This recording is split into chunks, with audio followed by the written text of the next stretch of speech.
Llévame a donde vas. Gracias, Daisy. Y lastimosamente el domingo nos desayunábamos la noticia del fallecimiento de Rubén Darío Ábalos Flores, este niño de 12 años que era considerado un genio literario en España, hasta donde fue con su madre para recibir tratamiento sobre la rara enfermedad que padecía. Él hace más de un año había hablado con Red Guaraní, nos había dejado mensajes interesantísimos y queremos compartir parte de su historia. Se sentía demasiado especial para dejarse sacrificar, pues tenía el poder de controlar el fuego.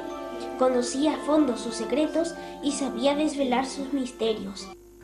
Rubén comenzó a leer con apenas 2 años y medio y tardó unos pocos más en saber escribir. Y es que la literatura se convirtió en su vía de escape, ya que la rara enfermedad que padecía, histiocytosis, le impedía dormir por periodos largos y jugar como otros niños. No obstante, en una entrevista concedida a Red Guaraní, dio lecciones de optimismo.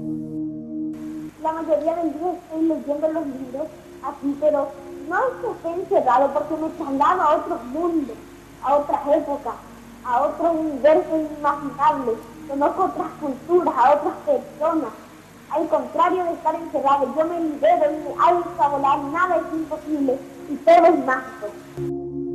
A su corta edad, pasaba sus días escribiendo cuentos, ensayos, cómics, y la calidad de su obra le permitió ganar concursos literarios y que una editorial publicara sus libros Encuentros con Rubén y Sensación de Pureza, aunque también escribió una novela autobiográfica, Uno entre 200.000, acerca de la enfermedad que lo aquejaba. Pues yo me tiro en mis sueños, en vivencias, en vivo, o simplemente veo un personaje que ¡pum!, se me viene una idea a la cabeza. Y entonces el papel me dice, Rubén, escríbeme, arrópame con palabras, o Rubén, aliméntame, tengo hambre, aliméntame con palabras, o Rubén, vísteme bien lindo, quiero, vísteme con las palabras más bonitas y más poéticas que se te ocurran. Rubén Darío falleció en Sevilla, España, donde vivía con su madre y recibía tratamiento. No obstante, su corta vida dejó huellas en quienes lo conocieron y hasta una biblioteca en Sevilla lleva su nombre como legado de su gran sueño, que la gente abrace la lectura.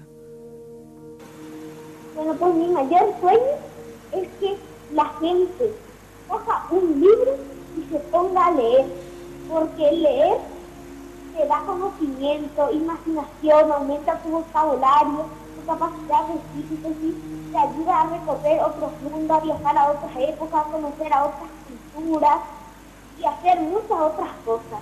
O sea, nada es imposible y te traslada a cualquier cosa, a un momento mágico incomparable. Entonces, a mí me gustaría que la gente deje de dedicar tanto tiempo a los móviles o a los videojuegos, por ejemplo, y se ponga a leer, porque los móviles y los videojuegos entretienen, pero no se saca mucho provecho de ellos.